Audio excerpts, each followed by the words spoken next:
Good morning students, welcome to physics class. ये video 12th Hindi medium वाले बच्चों के लिए है। जैसा कि आपको पता है कि हम आपको 8वां चैप्टर पढ़ा रहे थे और 8वें चैप्टर में लास्ट टॉपिक मेरा रहा था BH वक्र यानी शैथिल्य वक्र, और इससे रिलेटेड नोट्स भी मैंने आपको भेज दिए थे। और BH वक्र में ही मैंने आप लोगों को BH वक्र कराया था और उसके बाद BH वक्र में मैंने आप लोगों को BH वक्र से हानि यानी कि शैथिल्य हानि के बारे में ही बता दिया था। ठीक, अब आज जो है हम आपको पढ़ा रहे हैं वो पढ़ा रहे हैं स्थायी चुंबक और अस्थायी चुंबक।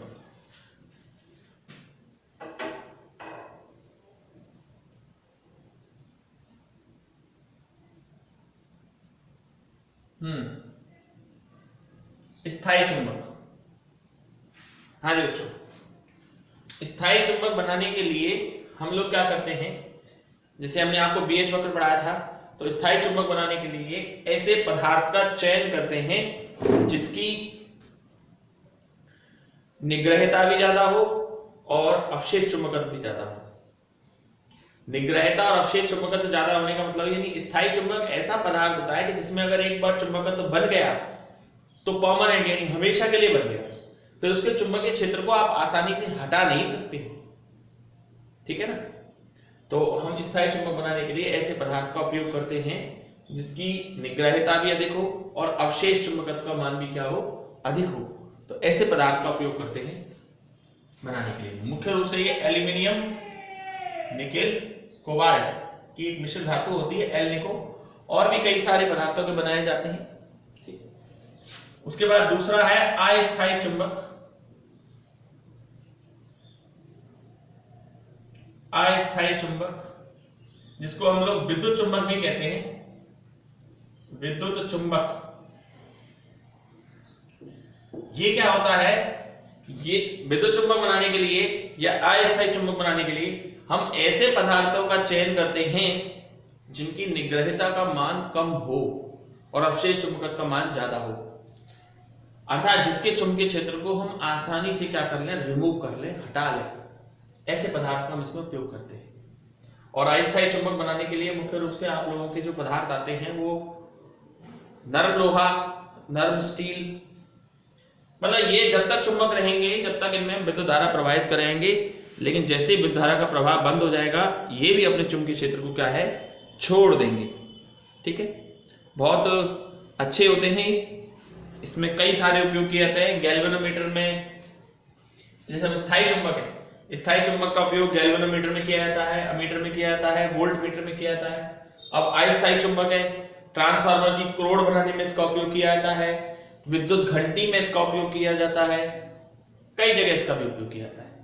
तो ये आपका BH वक्र के आधार पर एक बार पेपर में भी आया था कि BH वक्र के आधार पर अस्थायी चुंबक बनाने के लिए क्या चीज ज्यादा होनी चाहिए। तो अस्थायी चुंबक बनाने के लिए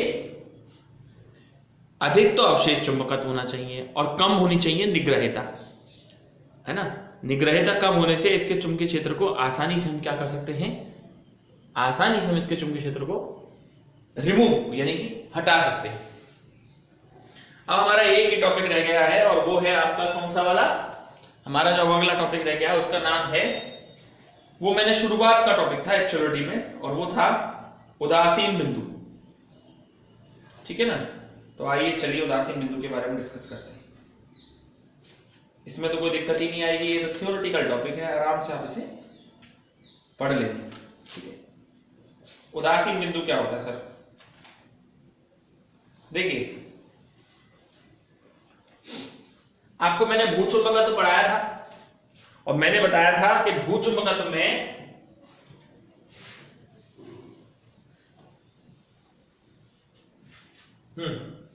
आपको भूचुंबकत्व पढ़ाया था और आपको भूचुंबकत्व में ये बताया गया था कि अगर उस संभावित कारण में बताया गया था कि अगर आप दंड चुंबक के कारण बल रेखाएं खींचेंगे तो आपको कुछ ऐसे बिंदु मिलेंगे जहां पर दंड चुंबक के चुंबकीय क्षेत्र को कोई और चुंबकीय क्षेत्र क्या कर रहा होगा, खत्म कर रहा होगा।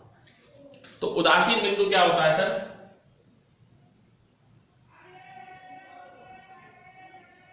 उदासीन बिंदु होता है सर जब आप दंड चुंबक से बल रेखाएं बनाएं जब आप दंड चुंबक से क्या बनाएंगे, बल रेखाएं बनाएंगे, तो आपको उनमें एक ऐसा बिंदु प्राप्त होगा जहां पर चुंबकीय क्षेत्र की तीव्रता का मान 0 होगा। ठीक है, यदि आप दंड चुंबक से बल रेखाएं बनाएं तो आपको एक ऐसा बिंदु प्राप्त होगा जहां पर चुंबकीय क्षेत्र की तीव्रता का मान 0 होगा। इन बिंदुओं को ही हम लोग क्या कहते हैं, इन बिंदुओं को ही हम लोग कहते हैं उदासीन बिंदु। ठीक है ना, इन्हें ही हम आपके लिए क्या बोलते हैं, उदासीन बिंदु। अब देखिए इसमें उदासीन बिंदु में जैसे कुछ बल रेखाएं भी बनाई हुई हैं। जैसे सबसे पहली है, पहला नंबर पे है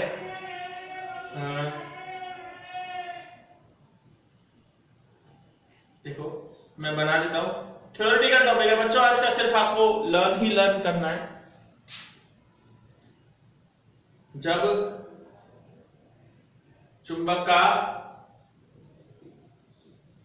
दक्षिणी ध्रुव, जब चुंबक का दक्षिणी ध्रुव उत्तर की ओर है,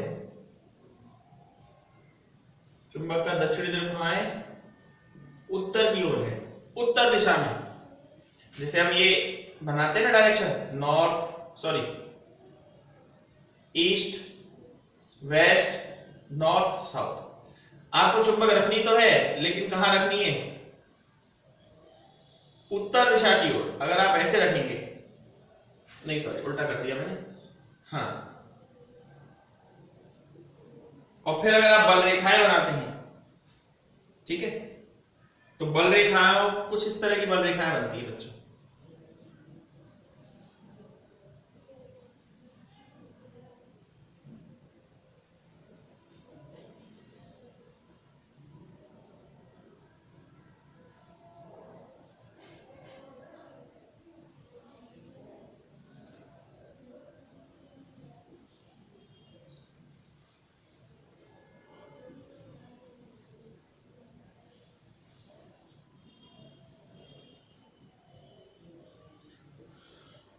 इस तरह की बल रेखा बनती है, एन से एस की तरफ दिशा होती है,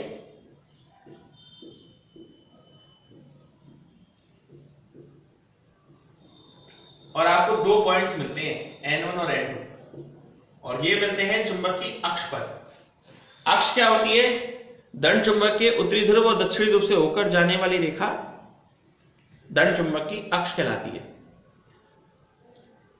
मतलब अगर आप दंड चुंबक के दक्षिणी ध्रुव को भौगोलिक उत्तर दिशा की ओर रखेंगे तो आपको दंड चुंबक की अक्ष पर दो ऐसे बिंदु प्राप्त होने वाले हैं जहां पर दंड चुंबक के चुंबकीय क्षेत्र की तीव्रता 0 होगी। इन्हीं को ही हम क्या बोलते हैं, उदासीन बिंदु। समझ रहे बच्चों, ये आपका उदासीन बिंदु है। ठीक है, आप इसी तरीके से दूसरी देखें, आप एक और 3 डायग्राम आपकी बुक में बने हुए हैं। अब दूसरे वाले में है अक्ष और निरक्ष तो समझ गए होंगे। अगर दंड चुंबक की उत्तरी ध्रुव और दक्षिणी ध्रुव से होकर कोई लाइन जाए तो उसको अक्ष कहते हैं, और उधर क्या होते हैं, उसके निरक्ष होते हैं। तो जब दंड चुंबक का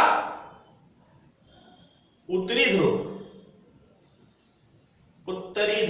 उत्तर दिशा की ओर, दूसरे नंबर की है, यानी पहली बार तो आपने दक्षिणी ध्रुव को उत्तर दिशा की तरफ लिया था, अब आप उत्तरी ध्रुव को उत्तर दिशा की तरफ लेंगे और फिर बल रेखाएं बनाएंगे। बहुत आसान है, आप चाहें तो मार्केट से लाकर भी बना सकते हैं। एक सफेद कागज ले लीजिएगा, बाजार में मिलती है ये कंपास और मैग्नेट, इस नाम से मिलती है। आप ले आना और बना के देखना, बिल्कुल ऐसे जैसे मैंने कहा। अगर ऐसा ही डायग्राम आएगा आप लोगों को, ज्यादा महंगी भी नहीं आती। ये पहले प्रैक्टिकल भी हुआ करता था लेकिन अब नहीं है।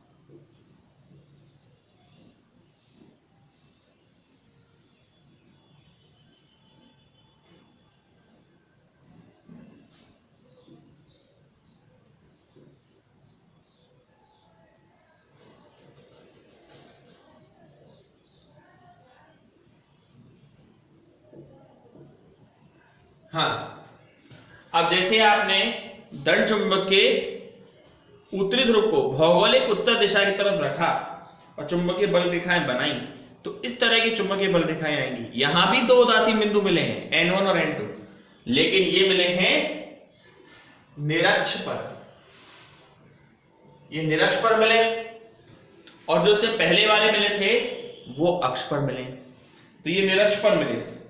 ठीक है, आपको मैं बता ही चुका हूं, उदासीन बिंदु चुंबकीय बल रेखाओं में वो बिंदु होते हैं जहां पर चुंबक के चुंबकीय क्षेत्र को पृथ्वी के चुंबकीय क्षेत्र द्वारा निरस्त कर दिया जाता है।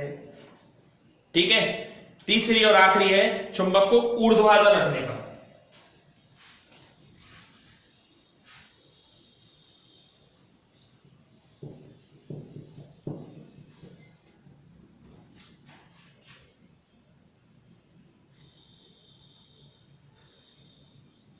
चुंबक को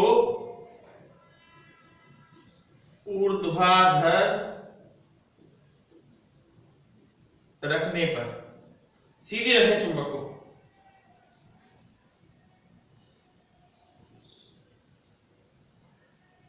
अगर आप चुंबक को सीधी रखेंगे, बिल्कुल सीधी, तो इस तरह की बल रेखाएं प्राप्त होंगी। ये सब डायग्राम आपकी किताब में है, मैं भी आपकी किताब में से देख के बना रहा हूं।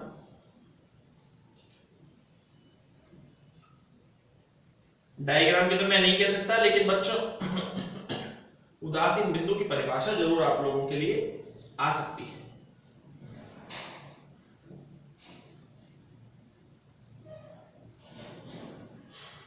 ठीक है,